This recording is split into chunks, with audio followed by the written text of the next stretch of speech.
नमस्कार साथियों। आज हम लोग प्रतियोगिता दर्पण का एक सीरीज़ लेके आ रहे हैं और इस सीरीज़ में सिर्फ उस फैक्ट्स को देखेंगे जो एग्जामिनेशन के लिए बहुत महत्वपूर्ण है। जैसे कि आगामी परीक्षाएं जो आने वाली है, AADO, BSSC या और भी जो भी प्रतियोगिता परीक्षा हो, चाहे SI हो, बिहार पुलिस हो, उसमें यह रामबाण की तरह साबित होगी। तो आइए हम सभी इसको प्रारंभ करते हैं। जैसे कि जनवरी माह का जो प्रतियोगिता दर्पण है उसके राष्ट्रीय घटनाक्रम को आज हम लोग पढ़ेंगे और उस फैक्ट्स पे ज़्यादा इम्फेसिस करेंगे जो कि एग्जामिनेशन के लिए रिलेवेंट्स जो भी है। तो सबसे पहले हम लोग देखेंगे इसमें कि बिहार विधानसभा चुनाव में NDA को प्रचंड बहुमत मिली थी और चूँकि यह बिहार से संबंधित है तो बिहार से संबंधित होने का यह और भी महत्वपूर्ण हो जाता है। चलिए आज देखते हैं कि बिहार में जो चुनाव हुआ था वो चुनाव में 18वीं विधानसभा चुनाव थी। 18वीं विधानसभा चुनाव थी और यह 2 चरणों में संपन्न किया गया था। 2 चरणों में संपन्न किया गया था इसमें। और आप सभी जानते हैं कि इसका जो परिणाम आया है वह NDA के पक्ष में आया है। जैसा कि हम लोग देख पा रहे हैं कि NDA के पक्ष में इस चुनाव का परिणाम आया है और इसके तहत जो अभी निवर्तमान मुख्यमंत्री नीतीश कुमार जी हैं वो 10वीं बार मुख्यमंत्री बनाए गए हैं।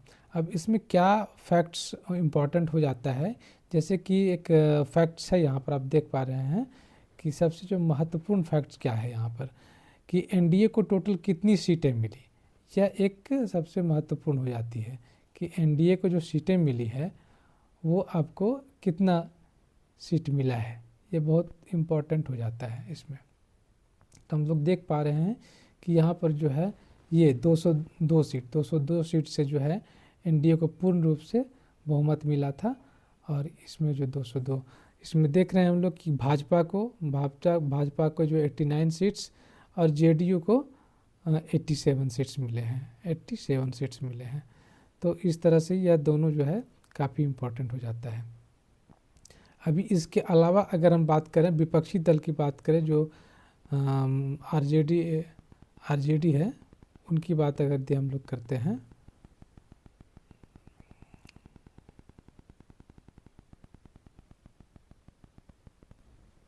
ये अगर RJD की बात करते हैं तो यहाँ पर हम लोग देख पा रहे हैं कि 144 सीट जो है पिछले बार थी और अभी जो है इसको टोटल मिला करके 25 सीटें मिली है विपक्षी दल में। तो यहाँ पर से 2 क्वेश्चंस हो जाता है कि एक हो गया टोटल कितने मिले हैं 202 और विपक्षी दल को जो है वो 25 सीटें जो मुख्य विपक्षी दल के RJD जो है इसमें आए हैं। तो टोटल यहाँ पर क्या होगा, टोटल विधानसभा सीट्स टोटल जो है संसदीय विधानसभा की हम लोग देख पा रहे हैं 243 सीटें हैं और उसमें से 202 सीटों पर विजय दर्ज कर 3/4 से भी अधिक बहुमत NDA को प्राप्त हुआ है। इसमें सर्वाधिक जो है 89 सीटें जीतकर भाजपा पहली बार बिहार में सबसे बड़ी पार्टी के रूप में उभरी है और जनता दल U को यह 85 यानी 85 इस बार प्राप्त हुए हैं। अब आगे अगर देखा जाए दूसरे तो इसमें महत्वपूर्ण जो पक्ष था उसको हम लोग देख चुके हैं। अब यहाँ पर देख रहे हैं कि विधानसभा चुनाव परिणाम 2025 के बारे में यहाँ पर दिया गया है। तो इस पक्ष में अगर हम लोग देखते हैं तो यहाँ पर से क्वेश्चंस हमारे लिए क्या इम्पोर्टेंट हो सकते हैं। तो इसमें अगर देखा जाए तो सिर्फ और सिर्फ एक ही इम्पोर्टेंट है कि यहाँ पर कुल कितने विधानसभा के कुछ सीटें हैं, तो 243 सीटें हैं और कितना प्रतिशत मत आया गया इस सब से कोई मीन्स नहीं होता है, कोई मतलब नहीं होता। हाँ, लेकिन इस बार अगर देखा जाए तो एक बहुत ही चूँकि जो इस बार हुआ है जो इलेक्शन चुनाव में प्रचंड ये देखा जा सकता है। यहाँ पर इसके आगे अगर देखते हैं तो 8 रिक्त सीटों के लिए राज्यों में विधानसभा उपचुनाव भी हुए थे। ये उस लहजे से उतना इम्पोर्टेंट नहीं है। तो हम लोग आगे बढ़ते हैं। आगे बढ़ते हुए हम लोग देखते हैं कि 10वीं बार मुख्यमंत्री पद शपथ लिए हैं। 20 वर्षों से मुख्यमंत्री रह रहे थे अब नीतीश कुमार जी, और 10वीं बार मुख्यमंत्री पद की शपथ ग्रहण किए हैं। पिछली बार सरकार को उप मुख्यमंत्री के रूप में जो सम्राट चौधरी और विजय कुमार सिन्हा भी इस बार मुख्यमंत्री बनाए गए हैं। अभी इसमें सबसे जो महत्वपूर्ण चीज़ हो जाता है कि इस बार चुनावी मतदाताओं की कुल संख्या जो है वो प्रतिशत में अगर देखा जाए तो 67.13% मतदाताओं ने अपने मताधिकार का प्रयोग किया गया है। और यह जो है इस चुनाव में था जो 1951 के पश्चात अब तक का सर्वाधिक था। तो इसमें एक फैक्ट्स आ जाता है, सबसे महत्वपूर्ण फैक्ट जो होता है, तो 67.13% जो है मतदाता ने वोट दिया है, इतना प्रतिशत मतदान हुआ है।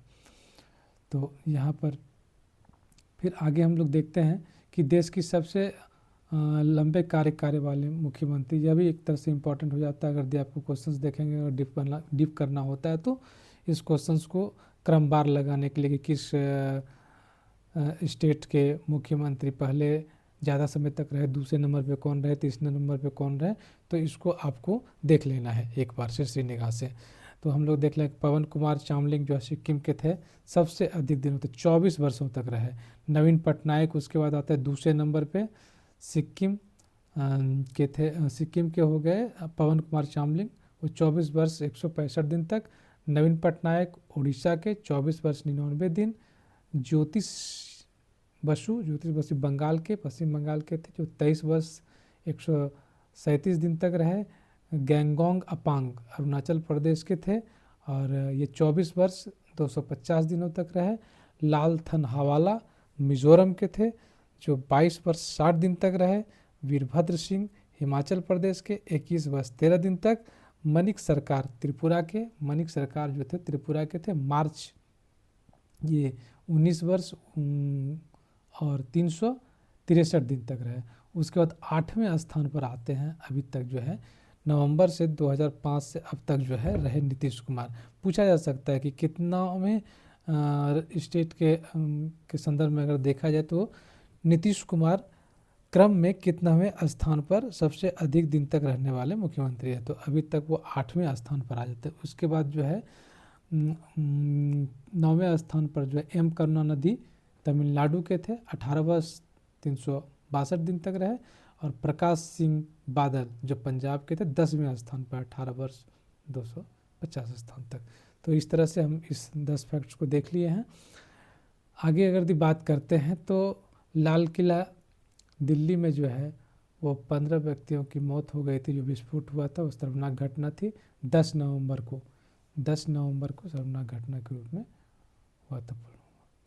इसमें से उस तरह का कुछ इम्पोर्टेंट नहीं है, बस थोड़ा सा जान लीजिए इसको कि लाल किला के पास हुआ था 10 नवंबर को, बस एक जानकारी के लिए, और इससे ज़्यादा कुछ नहीं है इसमें।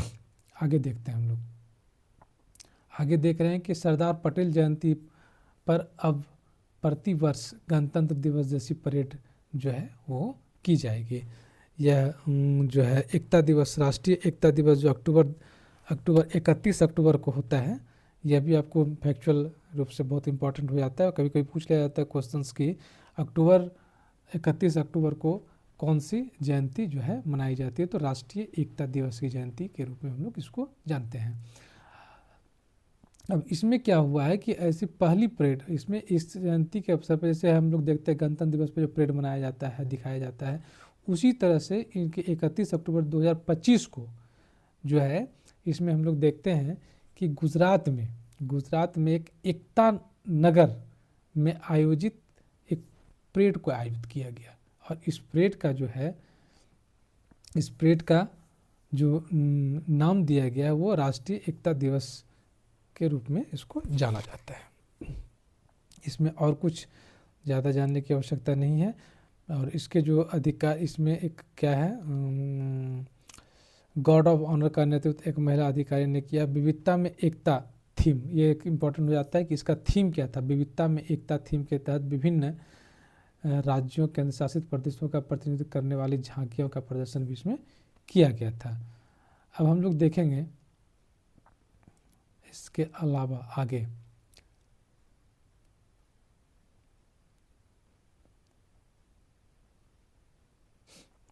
केवड़िया, गुजरात में केवड़िया एकता नगर में निकालने का सरकार ने, गुजरात के केवड़िया में जो है इसमें परेड निकालने की बात कही गई थी और वहाँ पर निकाला गया।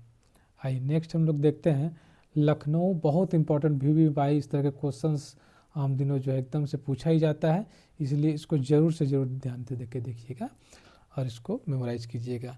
लखनऊ गैस्ट्रोनॉमी यानी कि पाक कला श्रेणी में यूनेस्को के क्रिएटिव सिटीज़ नेटवर्क में शामिल इनको किया गया है।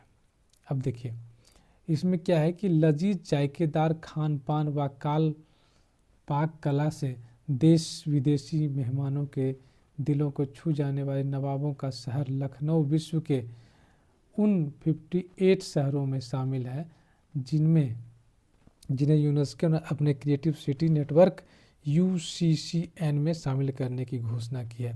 31 अक्टूबर 2025 को विश्व शहर दिवस यानी वर्ल्ड सिटी डे पर यह घोषणा की गई है। यूनेस्को का यह सिटीज़ नेटवर्क 8 श्रेणियों में समर्पित शहरों का एक नेटवर्क है। अब इसमें सबसे महत्वपूर्ण क्या हो जाता है, इसमें जो शिल्प एवं लोक कला, डिजाइन, फिल्म, गैस्ट्रोनॉमी, पाक कला सहित साहित्य, मीडिया कला, संगीत एवं वास्तुकला शामिल है। तो इसमें शामिल कर लिया गया है गैस्ट्रोनॉमी, पाक कला श्रेणी में यूनेस्को क्रिएटिव नेटवर्क। बस ये इम्पोर्टेंट हो जाता है और इसमें और कुछ खास नहीं है। इसके आगे बढ़ते हैं। इससे पहले जो है 2023 में कोझिकोड शहर को भी इस श्रेणी में साहित्य के लिए, किस श्रेणी में शहर था कोझिकोड, और एक श्रेणी होता है इसमें साहित्य, जैसे कि हम लोग देख रहे हैं कि लखनऊ का जो है ये कला में क्रिएटिव सिटी लखनऊ का जो है वो पाक कला, खान पान, ये सब के लिए इसमें किया गया है। अभी इससे पहले कोझिकोड था, उससे पहले ग्वालियर 2023 में ग्वालियर था, फिर कोझिकोड को किया गया था। ग्वालियर जो था संगीत के लिए था और कोझिकोड जो है वो आपको साहित्य के लिए हो गया है ना। और अभी ये लखनऊ वाला जो है वो कला की श्रेणी में हो गया। चलिए नेक्स्ट हम लोग देखते हैं कि राष्ट्रीय गीत वंदे मातरम की रचना के 150 वर्ष पूर्ण होने पर वर्ष भर का स्मरणोत्सव कार्यक्रम किया गया है। कुछ खास नहीं, बस इस जान लीजिए 150वां वर्ष मनाया गया वंदे मातरम, जो काफ़ी में चर्चा में भी रहा था और इसलिए जो है स्मरण के रूप में जो है 7 नवंबर 2025 से 7 नवंबर 2026 तक जो है देश भर में इसमें रंगारंग कार्यक्रम मनाए जाएंगे और भी बहुत कुछ इस समारोह के लिए किया गया। यानी पूरे वर्ष को जो है वंदे मातरम गीत के लिए जो है इसको स्मरण के रूप में पूरे वर्ष में भर देखा जाएगा। और इस अवसर पर 150 स्मारक टिकट और 150 अंकित मूल्य का एक स्मारक सिक्का भी प्रधानमंत्री द्वारा जारी किया गया। वंदे मातरम के बारे में थोड़ा सा जान लीजिए। वंदे मातरम गीत जो है वो बंकिम चंद्र चटर्जी ने 7 नवंबर 1875 को अक्षय नवमी के दिन लिखा था और बाद में उनके उपन्यास आनंद मठ के एक अंश के रूप में साहित्यिक पत्रिका बंग दर्शन में प्रकाशित हुआ था। काफ़ी इम्पोर्टेंट है, यहाँ से आपको क्वेश्चंस बन सकते हैं। और क्वेश्चंस किस तरह से बन सकते हैं, अब देखिए कि इसी में आपको दे देगा, क्या बोल देगा आपको, देखिए एक सेकंड, इसी में यहाँ पर अगर हम लोग देखेंगे तो यहाँ पर से दे देगा आपको क्वेश्चंस में। यहाँ पर देखिए ये काफ़ी इम्पोर्टेंट हो जाता है ये सेक्टर्स यहाँ से, कि वंदे मातरम गीत जो है ये दे देगा आपको बंग दर्शन में प्रकाशित हुआ था। ये किस पत्रिका में प्रकाशित हुआ था, पहली बार तो बंग दर्शन पत्रिका में प्रकाशित हुआ था। कब, तो 7 नवंबर 1875 में, 7 नवंबर 1875 में हुआ था। इसके आगे अगर हम देखते हैं तो द्रौपदी मुर्मू राफेल राफेल लड़ाकू विमान में उड़ान भरने वाली जो है वो पहली राष्ट्रपति बनी है। सुखोई 30 MKI लड़ाकू विमान के द्वारा जो है राष्ट्रपति द्रौपदी मुर्मू 29 अक्टूबर 2025 को इतिहास रचते हुए राफेल फाइटर विमान में उड़ान भरी। यहाँ से क्या इंपॉर्टेंट है, बस एक ही है कि कौन सा विमान था, उस विमान का नाम था राफेल राफेल फाइटर विमान, जो सुखोई 30 MKI लड़ाकू विमान से द्रौपदी मुर्मू जो है वो पहली महिला राष्ट्रपति बनी है जो कि इस लड़ाकू विमान से जो है लड़ाकू विमान उड़ान भरने वाली रही। इसमें एक इम्पॉर्टेंट है, लड़ाकू विमान में उड़ान भरने वाली दूसरी महिला राष्ट्रपति भी वह हो गई, जिसमें कि इसमें क्या बोला जा रहा है कि इसमें जो है राफेल देश की पहली राष्ट्रपति बनी, सही है। इससे पहले जो है लड़ाकू विमान में उड़ान भरने वाली दूसरी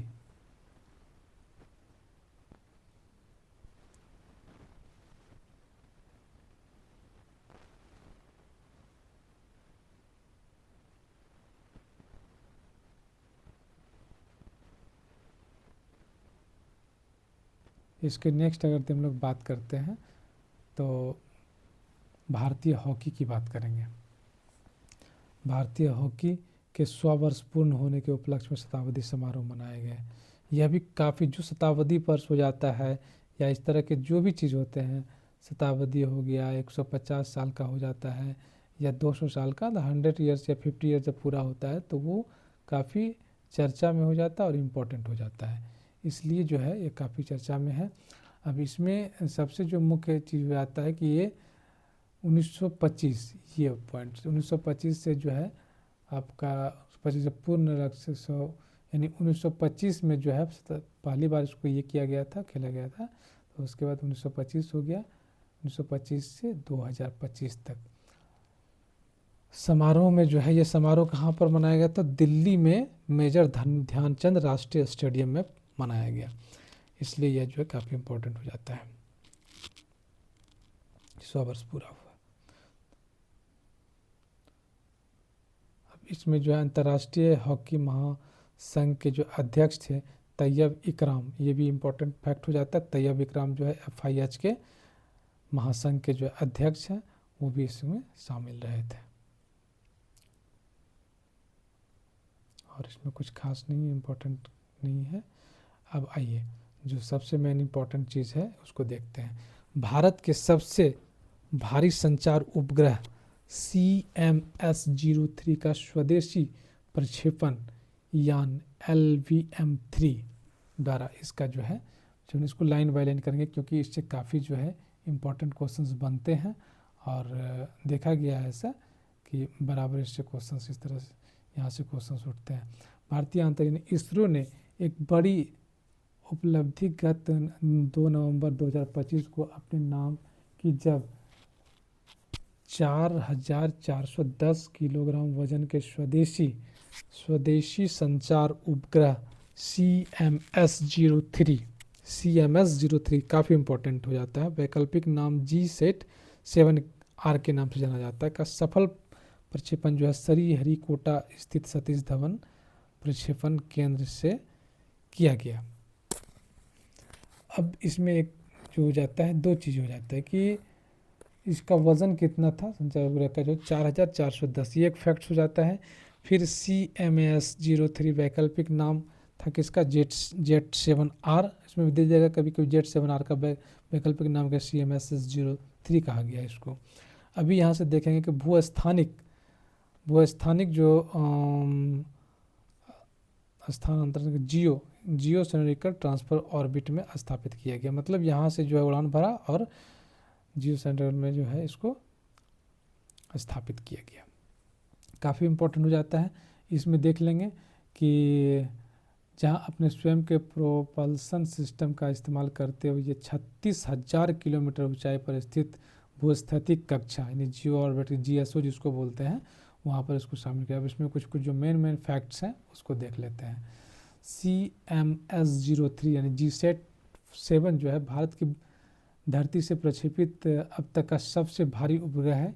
यह प्रक्षेपण जो है सबसे शक्तिशाली रॉकेट लॉन्च व्हीकल मार्क 3 के M5 मिशन LBM-3M5 जिसे जियो सिंक्रोनस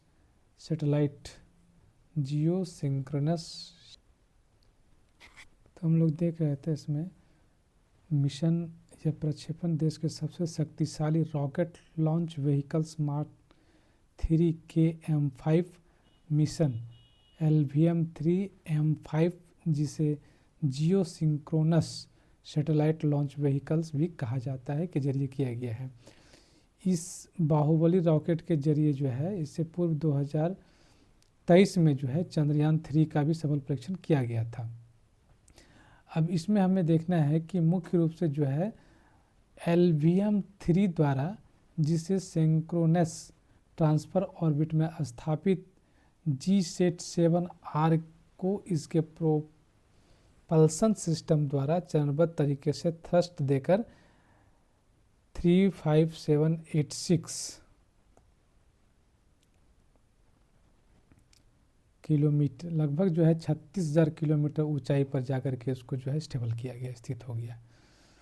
तो इस तरह से हम लोग देख रहे हैं कि इस उपग्रह में जो है 2-3 जो मुख्य रूप से फैक्ट्स आता है कि इसमें क्या क्या एस्पेक्ट्स शामिल हैं जो कि एग्जामिनेशन के व्यू से इम्पोर्टेंट हो सकते हैं। हम नेक्स्ट देखिए, यहाँ पर हम लोग देखते हैं अब इसके लाभ क्या क्या हैं इसे देखेंगे। यह उच्च क्षमता वाले बैंडविड्थ के साथ ये संचार उपग्रह मुख्यतः नौसेना के लिए विकसित किया गया है। इंटरनेट कनेक्टिविटी, वीडियो कॉन्फ्रेंसिंग व सुरक्षित डाटा ट्रांसमिशन जैसी सुविधाओं से लैस इस उपग्रह हिंद महासागर क्षेत्र में नौसेना को समुद्री हलचल की हर पल की जानकारियां उपलब्ध कराएगा। तो क्वेश्चंस यहाँ से भी राइज हो सकते हैं, जैसे कि यहाँ से पूछा जा सकता है कि इसकी क्या उपयोगिताएं हैं। तो इस उपयोगिता में ये सारा चीज़ फैक्ट जो आपको कवर कर जाएगा और इसमें कुछ खास नहीं है, बस इतना से आपका काम चल जाएगा। अब नेक्स्ट अगर हम लोग बात करें तो यहाँ पर देखा जा रहा है कि तीसरे स्वदेशी जल सर्वेक्षण पोत INS इच्छक नौसेना में शामिल हुआ है। तो इसमें पूछा जा सकता है कि INS इच्छक क्या है। तो INS इच्छक जो है वो एक जल पोत, ये सर्वेक्षण जो पोत है इसको जो है शामिल कर लिया गया है नौसेना के कमांडिंग ऑफिस में। इसको बोलते हैं इच्छक। इच्छक कहाँ पर किया गया? तो कोच्चि नौसेना अड्डा जो है वहाँ पर इसको शामिल कर लिया गया है। ये एक फैक्ट्स हो गया। फिर स्वदेशी निर्मित युद्धपोत INS माहे नौसेना में शामिल किया गया है। INS माहे यह भी काफ़ी इम्पोर्टेंट हो जाता है, पूछ लेगा INS माहे क्या है। तो स्वदेशी निर्मित जो है ये एक युद्धपोत है INS माहे। यह भी जो है मुंबई के नौसेना यार्ड में जो है इसको कमीशन किया गया। कमीशन मतलब इसको जो है शामिल कर लिया गया है। चलिए आइए नेक्स्ट अगर हम लोग देखें हैं तो विद्यार्थियों को आगाह करने के लिए देश में संचालित फर्जी यूनिवर्सिटी की सूची में UGC द्वारा पुनः जारी हो गया। ये बहुत इंपॉर्टेंट नहीं है, इसको आप छोड़ सकते हैं। बस इसमें जानकारी के लिए ये सारी चीज़ें हैं, इसमें कोई क्वेश्चंस आपको नहीं बनेंगे। दिव्यांगजनों की सहायतार्थ 27वें दिव्य कला मेला, ये काफ़ी इम्पोर्टेंट हो जाता है, आप इसको देख पाएंगे। और दिव्य कला जो है 27वां कितना है 27th में जो है ये हम लोग देख पा रहे हैं। यह कहाँ पर आयोजित हुआ? तो वो सबसे इम्पोर्टेंट हो जाता है यहाँ पर लखनऊ विश्वविद्यालय में जो है दिव्य लखनऊ, ये लखनऊ विश्वविद्यालय की बात हो रही है। इसमें जो है दिव्यांगजनों का अद्वितीय कौशल और उद्यमशीलता का प्रदर्शन के लिए इसको दिव्यांग सशक्तिकरण विभाग द्वारा जो है आयोजित किया गया था मेला। इसमें बहुत खास नहीं है, सिर्फ ये जान लीजिए कितना हुआ था। तो 27 दिव्य मेला था, 27 था ये, इतना जान लीजिए। कहाँ पर मनाया गया? बस लखनऊ में, इससे ज़्यादा जानने की आवश्यकता इसमें नहीं है। अब आइए QS एशिया रैंकिंग की अगर हम लोग बात करते हैं तो QS एशिया रैंकिंग में ये लंदन द्वारा स्थित जो है एक संस्थान है जो कि विश्वविद्यालय की जो है उसकी गुणवत्ता, उसकी शैक्षणिक संस्थाओं के द्वारा जो उसकी गुणवत्ता उसको परख करके एक रैंकिंग जारी किया जाता है। और इस रैंकिंग में जो है 1526 विश्वविद्यालय और उच्च शैक्षिक संस्थानों का मूल्यांकन किया गया है, जिसमें पिछले वर्ष तो एशिया रैंकिंग में 294 विश्वविद्यालय संस्थान रैंकिंग के लिए। इसमें मुख्य रूप से क्या है कि इसमें सर्वाधिक 162 भारत के दूसरे स्थान पर 135 विश्वविद्यालय चीन और स्थान पर है। सबसे महत्वपूर्ण चीज़ जो इसमें हम लोग देखते हैं कि अपना भारत का स्थान कहाँ कौन सा है, ये मुख्य रूप से देखा जाता है। देख लीजिए, ये है QX जो रैंकिंग है उसका 10 यूनिवर्सिटी है।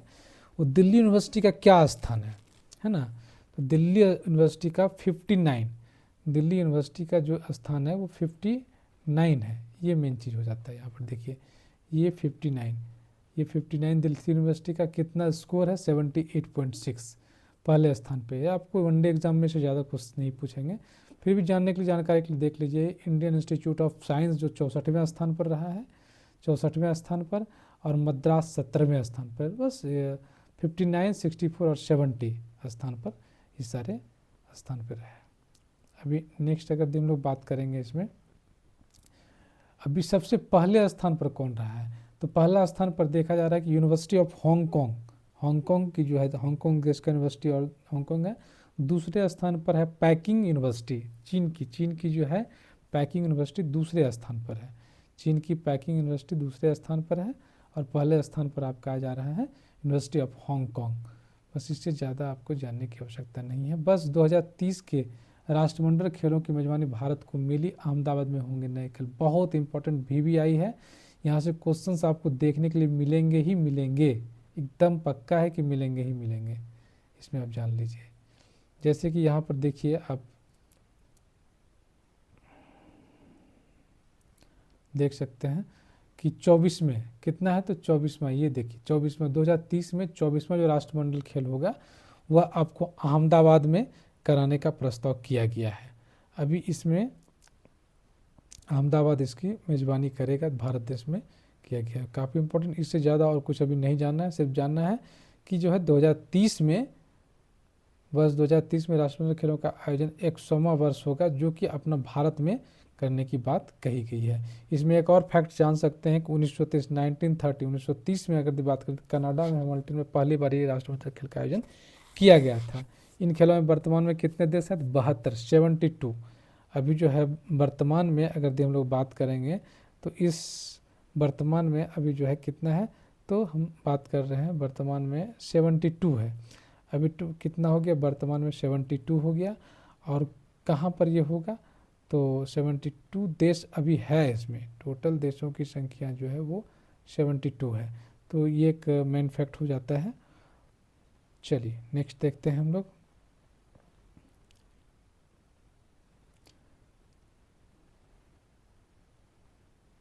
राष्ट्रपति राज्यपाल की मंजूरी के बिना कोई विधेयक कानून नहीं बन सकता। किसी समय सीमा के पश्चात मान्य स्वीकृति का अपना एक फैसला सर्वोच्च न्यायालय ने पलट दिया है। ये भी काफ़ी इंपॉर्टेंट हो जाता है। आपको देखिए यहाँ पे क्या है कि संवैधानिक दृष्टि के दूरगामी महत्व को देखते हुए फैसला लेते हुए सर्वोच्च न्यायालय ने 5 न्यायाधीशों की न्यायपीठ विधेयकों पर निर्णय लेने के लिए समय सीमा निर्धारित करने वाले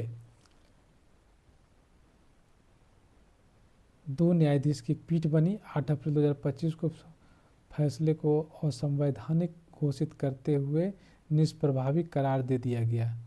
मतलब एक पहले था, उस अपना ही पीठ को जो है, जो सुनवाई किया गया था पहले सुप्रीम कोर्ट के द्वारा, वो कोर्ट को जो है अभी डिसफल कर दिया गया है उस कोर्ट के जजमेंट को। इसमें एक प्रेसिडेंशियल रेफरेंस के उत्तर में 20 नवंबर 2025 को तत्कालीन मुख्य न्यायाधीश जस्टिस BR गवई की अध्यक्षता वाली 5 न्यायाधीशों की संविधान पीठ ने स्पष्ट किया कि विधानसभा द्वारा पारित विधेयकों पर राज्यपाल या राष्ट्रपति की मंजूरी के लिए कोई समय सीमा नहीं तय की जा सकती है, तथा न ही सर्वोच्च न्यायालय संविधान के अनुच्छेद 142 को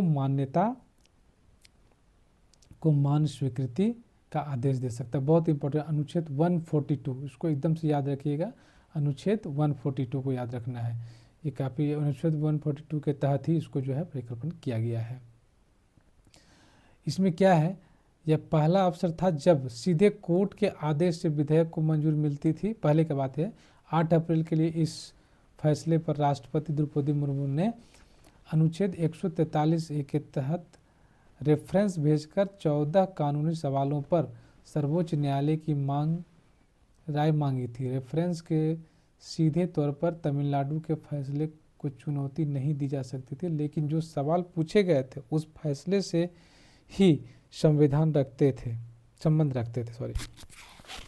राष्ट्रपति ने पूछा था कि जब संविधान के अनुच्छेद 200 और 201 में विधेयकों पर निर्णय लेने के संबंध में राज्यपालों और राष्ट्रपति के लिए समय सीमा तय नहीं है, तो सर्वोच्च न्यायालय क्या समय सीमा तय कर सकता है।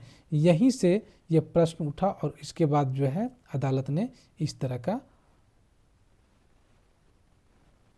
का जो है परिवर्तन करके अपना फैसला सुनाया है, जो काफ़ी ही महत्वपूर्ण हो जाता है एग्जाम के दृष्टिकोण से। अब आइए नेक्स्ट है, भारतीय सेना का तेजस दुबई एयर शो में प्रदर्शन के कारण जो है दुर्घटनाग्रस्त हो गए। इसमें कोई खास नहीं, बस ये जान लीजिए कि चालक विमान विंग कमांडर नमान सयाल की दुर्घटना में मृत्यु हो गई थी। ये बराबर से होते रहता है, इसमें कुछ और ख़ास इम्पोर्टेंट नहीं है, सिर्फ जगह का नाम जान लीजिए। कभी कभी क्वेश्चंस पूछ दिए जाते हैं जगह के नाम से, तो इसमें देखेंगे कहाँ पर हुआ था, दुबई एयर शो था। दुबई एयर शो में इस तरह की बात हुई थी। चलिए आगे चलते हैं। दुबई एयर शो एक द्विवर्षीय कार्यक्रम है जो अरब अमीरात की राजधानी दुबई में होने वाली विश्व की सबसे बड़ी द्विवार्षिक विमान दुर्घटना होती है। इस वर्ष का जो एयर शो था वो जो वहाँ हो रहा था दुबई में, उसका था the future is here. The future is here इसका जो है मुख्य था। अब आइए, भारत का 56वां अंतर्राष्ट्रीय फिल्म महोत्सव जो गोवा में हुआ, 56वां 56 काफ़ी इंपॉर्टेंट हो जाता है एग्जामिनेशन में, क्वेश्चंस यहाँ से बनेंगे ही बनेंगे। 56 इंटरनेशनल फिल्म फेस्टिवल किसी भी एग्जाम में गोवा में जो है यह हुआ 20 से 28 नवंबर को यह आयोजित किया गया था गोवा में, बराबर गोवा में ही होता है, बस इतना जान लीजिए। इसका उद्घाटन जो है किया गया था इंडोर कार्यक्रम में। अब मेन रूप से इसमें क्या हो जाता है, देखिए हरियाणा और आंध्र प्रदेश और गोवा आदि शानदार झांकी भी यहाँ पर आया था। गोवा के राज्यपाल अशोक गणपति राजू व मुख्यमंत्री डॉक्टर प्रमोद सावंत ने तुलसी के एक पौधे को पानी देकर उत्सव का जो है समारोह का उद्घाटन किया था। राष्ट्रीय फिल्म विकास निगम यानी NFDC की स्थापना का 50 वर्ष भी यह था, इसलिए यह काफ़ी महत्वपूर्ण हो जाता है। 22वां वर्ष था, 50 वर्ष। अब आइए, इसमें क्या है, इसमें क्या क्या देखा गया कि 3 वर्षों में से तरह से वर्ष में भी क्रिएटिव माइंडसेट ऑफ टुमारो पहल के तहत जो 124 महत्वाकांक्षी फिल्मों का चित्रण यहाँ पर किया गया। इसमें देखते हैं इसमें अब आइए मेन रूप से क्या हो जाता है इसमें इम्पोर्टेंट, जो ये टेबल में दिया हुआ है इसको जरूर देख लेना है हम लोगों को। टेबल में जो है 56वां था महोत्सव का उद्घाटन फिल्म द ब्लू ट्रायल जो है वो गैब्रियल मैस्कारो ब्राज़ील के थे। महोत्सव का समापन जो था ए useful ghost, focus country Japan, partner country Spain, spotlight country Australia, अंतर्राष्ट्रीय जूरी के अध्यक्ष राकेश ओमपुरी मेहरा, काफ़ी इंपॉर्टेंट, अंतर्राष्ट्रीय जूरी के अध्यक्ष जो है राकेश ओमपुरी थे। फिल्म पुरस्कार के साथ दी जाने वाली ट्रॉफी स्वर्ण और रजत होता है। इसमें आप जानिए सर्वश्रेष्ठ जो है फिल्म का अवार्ड जो है स्किन ऑफ यूथ को दिया गया है, वियतनाम के एस्ले में फेयर द्वारा रद्द किया गया था। सर्वश्रेष्ठ निर्देशक का संतोष दवाकर, मराठी फिल्म गोंधाल। सर्वश्रेष्ठ अभिनेता रजत मयूर अभिमर रियोस, फिल्म अ पोएट। सर्वश्रेष्ठ अभिनेत्री का जो पुरस्कार दिया गया जारा सोफिजा ओस्टान को दिया गया। यह जो है स्लोवाकिया की फिल्म थी लिटिल ट्रैवल गर्ल्स के लिए किया गया था।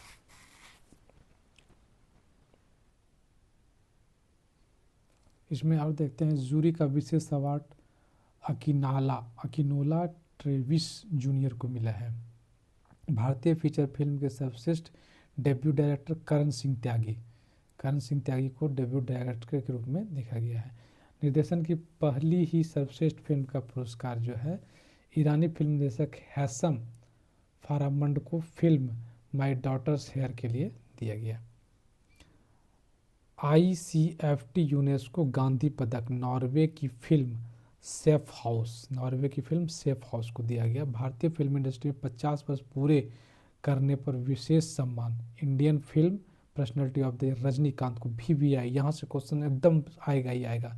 भारतीय इंडस्ट्री में 50 वर्ष पूरा करने विशेष सम्मान इंडियन फिल्म का जो पर्सनैलिटी रजनीकांत को दिया गया। सर्वश्रेष्ठ वेब सीरीज OTT जो होता है उसमें OTT में जो है Bandish bandits season 2, best web series OTT में जो बंदिश बैंडिटेज सीजन 2 को दिया गया है। यहाँ से हो गया, इससे ज़्यादा और कुछ भी नहीं होगा। तो आज हम लोग नेशनल का जो प्रतियोगिता दर्पण का जो नेशनल के इवेंट्स जितने भी थे उसको हम लोगों ने सारे फैक्ट्स को रिवाइज कर लिया, देख लिया है। अब इसे आप सफ़र में भी जा रहे हैं, कुछ भी कर रहे हैं तो आप इसको कान में लगा करके आप इसको रिवीजन कर सकते हैं। और अगर मैं करती ये सारा चीज़ को आगे और भी वीडियो चाहते हैं इस तरह का प्रतियोगिता दर्पण संबंधित और भी कोई भी जीके का, तो आप इस वीडियो पर हमें सब्सक्राइब कीजिए और लाइक ज़रूर कीजिएगा, क्योंकि हमारा चैनल अभी बहुत छोटा है, आप लोगों का सपोर्ट चाहिए। तो मैं और भी कंटेंट इस पर हमेशा डालते रहूँगा जो आपकी परीक्षा के उससे काफ़ी महत्वपूर्ण रहेगा। धन्यवाद। जय हिंद।